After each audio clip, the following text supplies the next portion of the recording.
Bismillahirrahmanirrahim. Assalamualaikum warahmatullahi wabarakatuh. Dalam video ini saya akan menjelaskan tentang modul 3, yaitu jadwal induk produksi.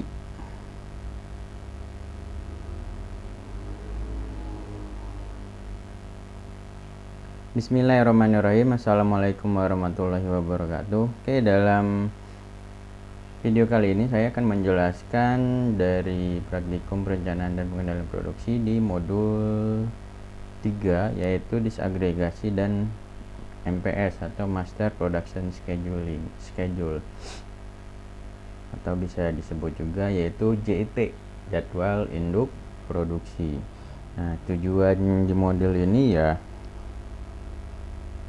yang pertama adalah mencari produk mana yang akan diproduksi di setiap periodenya. Saya jelaskan secara ringkas penjelasannya.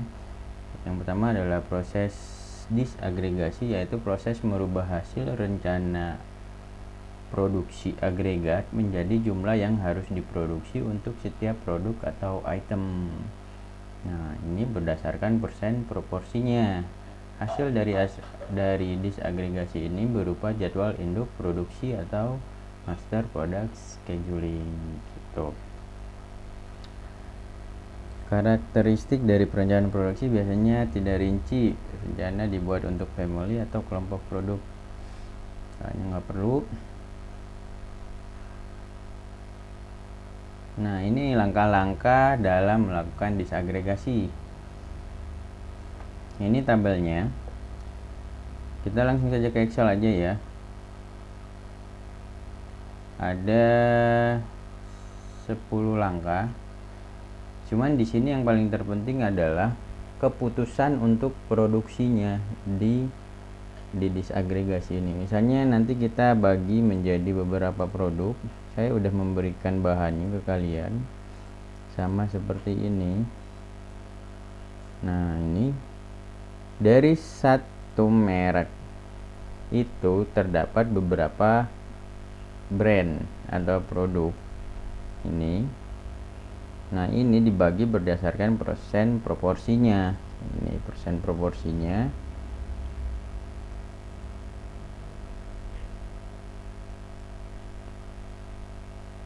Nah, ini dibagi berdasarkan persen proporsinya.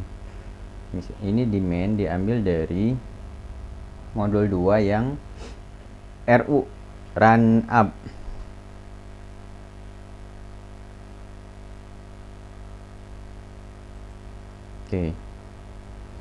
Terus dibagi berdasarkan persen proporsi. Rumusnya itu adalah round up. Karena dia produk, kita harus memproduksi, nggak mungkin di rundown. Misalnya kita butuh, dalam perhitungan butuhnya 10,7, nggak mungkin di rundown menjadi 10, berarti harus di run up menjadi 11, karena kita berbicara mengenai produk. Ini dari 3 produk ini dibagi berdasarkan persen proporsinya. Rumusnya adalah round up demand dikali dengan persen proporsi dibagi dengan faktor konversinya.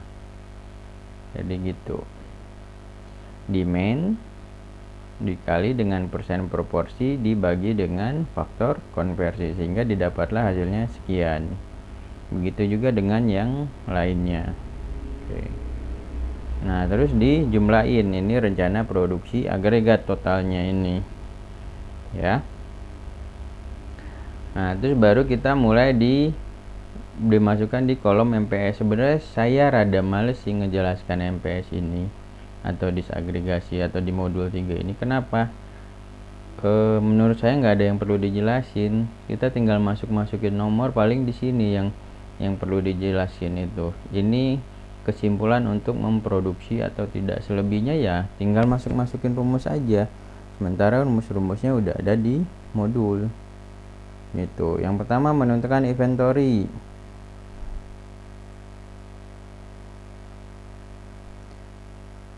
Ini rumusnya untuk inventory 1, rumusnya ini, sedangkan di periode selanjutnya atau di periode berikutnya ini rumusnya. Jadi di periode pertama ini kan ada 12 periode.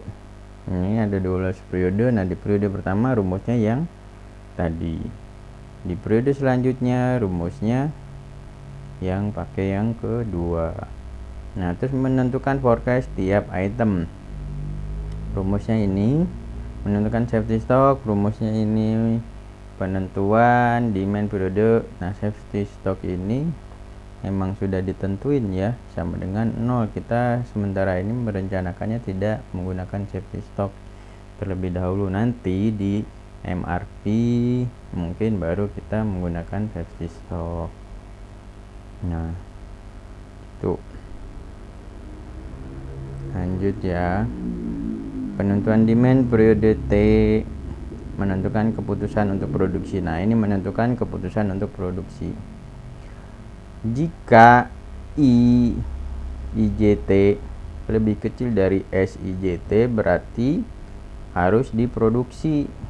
Kalau sebaliknya berarti tidak diproduksi kalau bernilai positif. Jadi dia kalau bernilai negatif, misalnya -1, nah itu diproduksi. Bila bernilai 1 itu tidak diproduksi.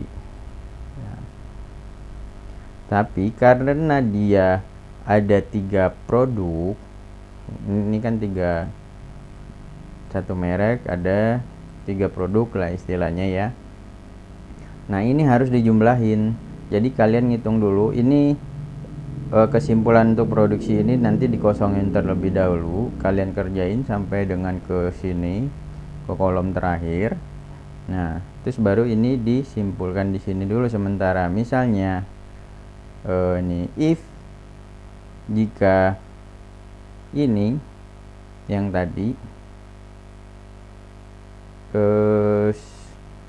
jika SIJT lebih besar dari IIJT itu sama dengan 1. Nah, sampai sini aja dulu. Ini dijumlahin semuanya, tapi belum mengerjakan ini ya. Ini dilewat dulu, ini dijumlahin dulu semua per 3 produk karena dia ada 3 produk. Nah, ini dikerjain dulu, dihitung dulu, misalnya hasilnya 1 semua. Nah, baru dimulai dari sini. Baru rumusnya adalah jika SIJT itu inilah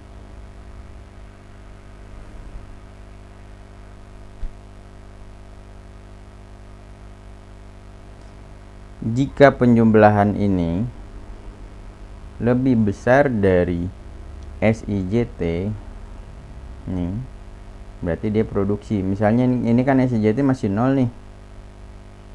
Jika si sum ketiga ini lebih besar dari SIJT di yang broadband ini, lebih besar dia penjumlahan ini, berarti dia diproduksi. Kalau misalnya ini 0 semua, berarti dia tidak diproduksi. Kesimpulannya itu. Ini kan rumusnya. Jika penjumlahan dari AL5 sampai AL7, ini AL5 sampai AL7 lebih besar dari 0, maka dia diproduksi. Jika tidak, berarti tidak diproduksi. Jadi kita jumlahin dulu semuanya ini. Ini kita hitung dulu. Itu ya, teman-teman ya. Nah, melihatnya gampang. Kalau di sini hasilnya 0 pertama nih, yang paling atas. Misalnya di sini hasilnya 0, maka yang lain pun akan 0. Akan tidak diproduksi nantinya. Gitu.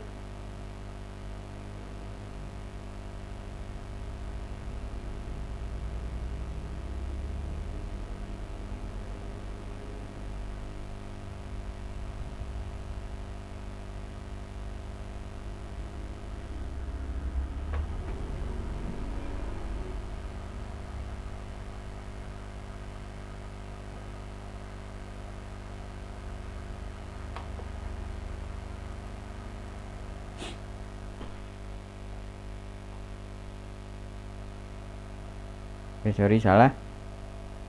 Jadi pokoknya semuanya dilihat dari sini. Jika penjumlahan ini lebih dari 0 maka dia diproduksi masing-masingnya gitu. Tapi kalau ini semuanya 0, kalau cuma salah 2 0 ya pasti diproduksi. Pokoknya kalau hasil penjumlahannya, nah nih, kalau hasil penjumlahan di sini semuanya 0 berarti dia tidak diproduksi dan akan berdampak ke yang lainnya gitu. Nah Pak, kalau misalnya di sini ada plus 1 ya nggak apa-apa, ini ada plus 1 berarti di sini nilai hasilnya adalah 0, di sini 1. Cuman kan masih ada 2 yang yang hasilnya positif. Kalau ini dijumlahin berarti hasilnya 2 kalau dibandingin sama 0 ya gedean 2 kan, berarti jika di sini 0, di sini di sini 2, di sini 0 ya berarti masih gede kan, berarti masih diproduksi, dan ini pun akan diproduksi walaupun di sini nilainya positif gitu. Karena kita melihatnya di penjumlahan si ketiga produk ini, bukan persatuannya gitu. Oke, paham ya? Untuk disagregasi itu kalian tinggal masukin rumus aja tuh. Ini rumus semua.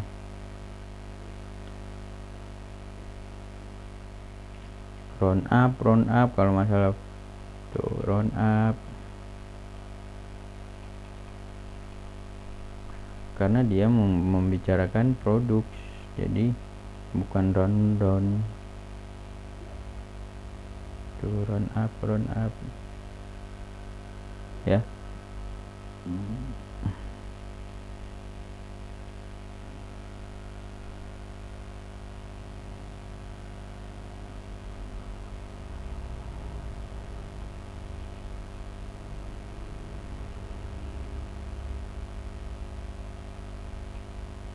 Pokoknya kalau ada hasilnya yang koma-komaan itu di run up aja nanti.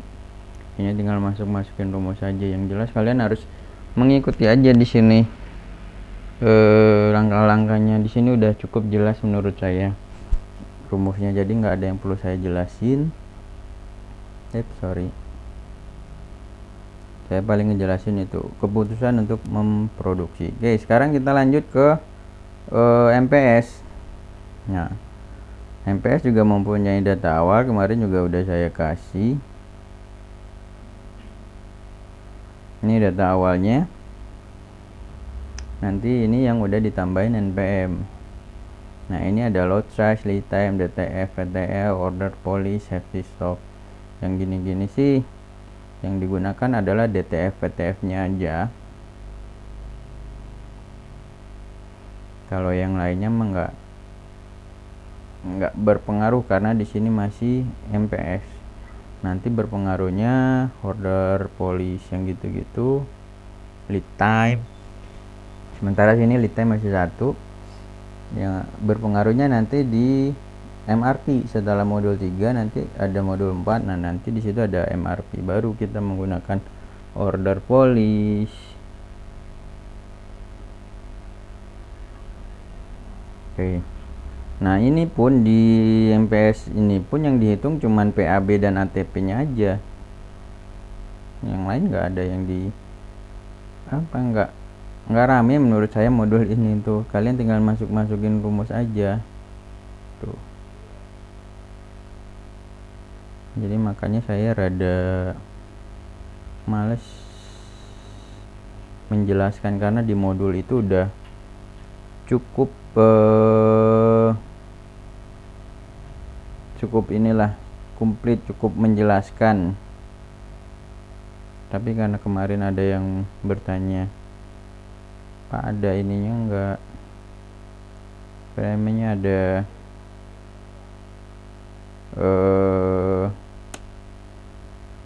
videonya enggak, ya udah berarti saya harus bikin. Nah, ini paling di sini aja nih. Untuk daerah PTF itu rumusnya seperti ini. Untuk daerah untuk antara DTF dan PTF itu rumusnya ini. Untuk PTF-nya rumusnya ini, gitu aja, nggak ada yang spesial di sini. Yang lainnya juga cuman mengikuti yang rumus-rumus yang ada di modul. Yang perlu diperhatikan cuman ini aja, daerah DTF, antara DTF dan PTF, terus daerah PTF seperti ini. Contohnya nih, misalkan di sini tertulis DTF-nya 9, PTF-nya DTF-nya 5, PTF-nya 9, sorry. Nah, berarti DTF itu di periode 1 sampai dengan 5 ini dikenal dengan DTF. Nah, antara itu ini 6. Ini antara.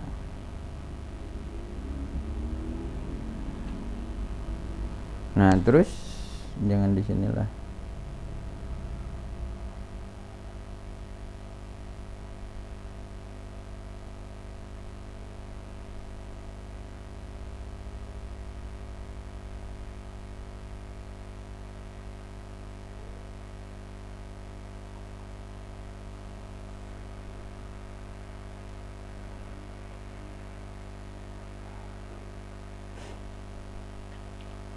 Nah, terus ini dari 7, 8, 9 itu daerah PTF.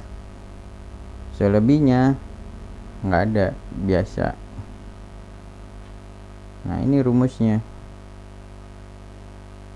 Yang ada rumus itu cuman PAB dan ATP. Tinggal masukin rumus aja sesuai PTF-nya mana, DTF-nya mana, antaranya mana, gitu. Udah, tak ada yang spesial. Coba lihat.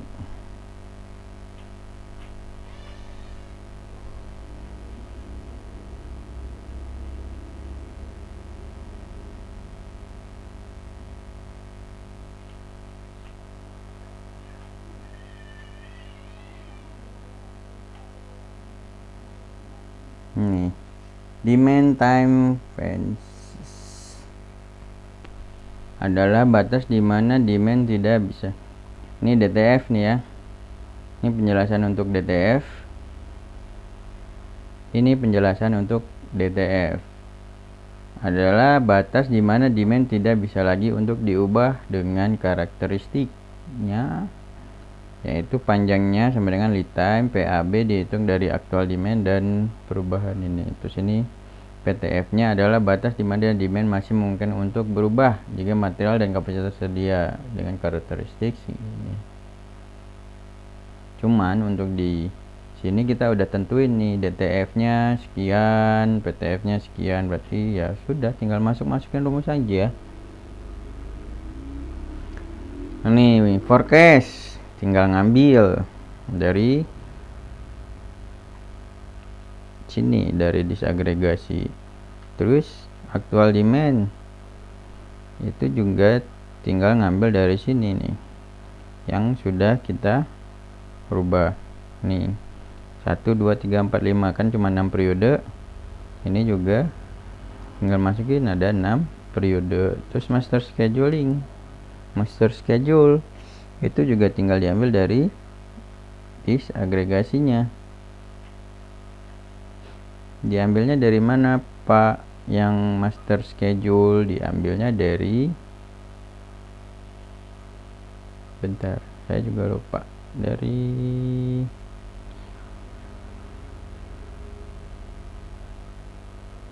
diambilnya dari nih dari Kibin.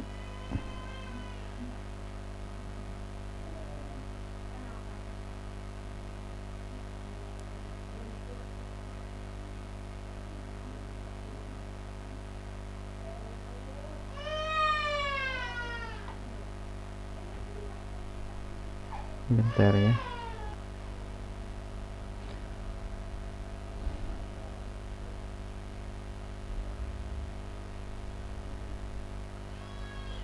Untuk master schedule itu diambil dari Ki Bintang.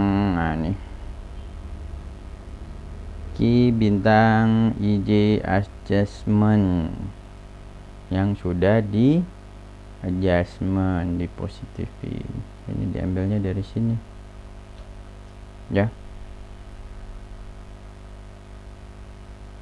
itu aja, nggak ada yang rame menurut saya.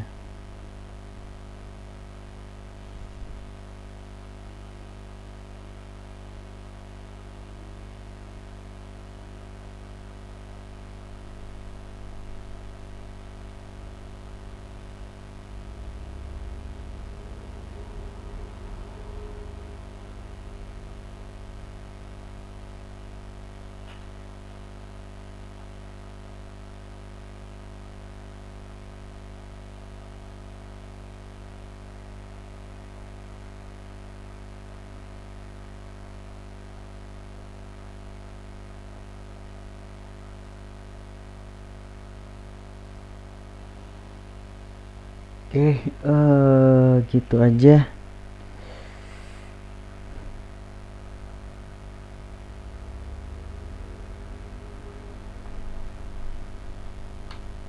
Ini bisa mau lihat rumus-rumusnya.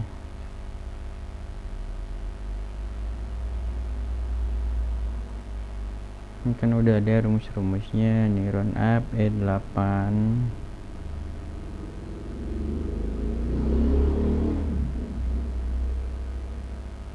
Ini E8 tuh inventory awal dikali E4. E4 tuh proporsinya dibagi dengan E5. E5 tuh faktor konversinya.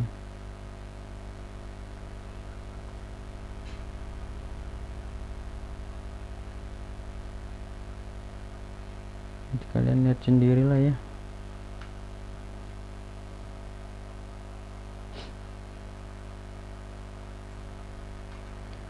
Oke, kembali lagi ke MPS. Cuman gitu aja, terus HTP nya ya sama dengan itu yang di atasnya. Nih.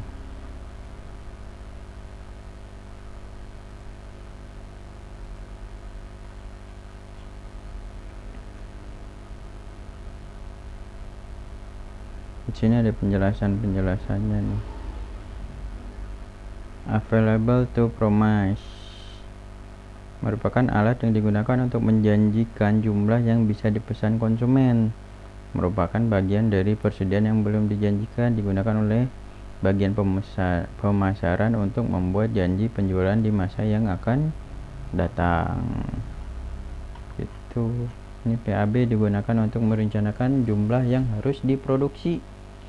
Kita memproduksinya sekian, ya kita bisa menjanjikan juga ke konsumen sekian gitu ya. Rame serius. Nanti di MRP mungkin ada, saya akan memberikan contoh, soalnya di situ agak rame di MRP. Kalau di sini mah karena udah ada modul, ya ikutin aja yang ada di modul.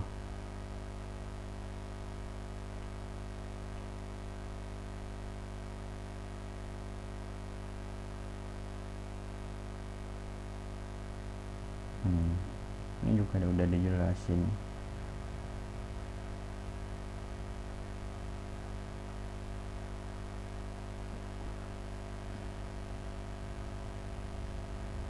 Tapi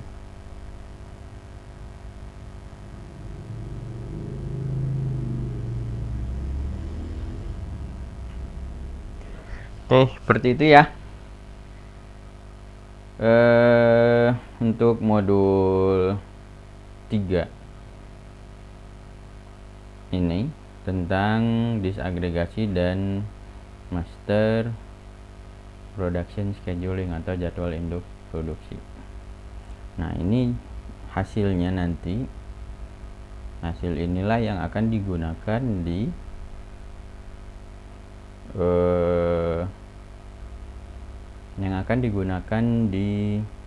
MRP. Ini dijumlahin aja ininya. Ini N7 setiap periode berapa, periode ini kan satu nih, ini periode 1. Nah setiap ininya dijumlahin, ini ada berapa, 1 2 3 4 5 6. Nah ini dijumlahin 1 2 3 4 5 6, ini nah ini dijumlahin yang nantinya akan digunakan untuk data ke modul 4, yaitu MRP atau Material Requirement Planning.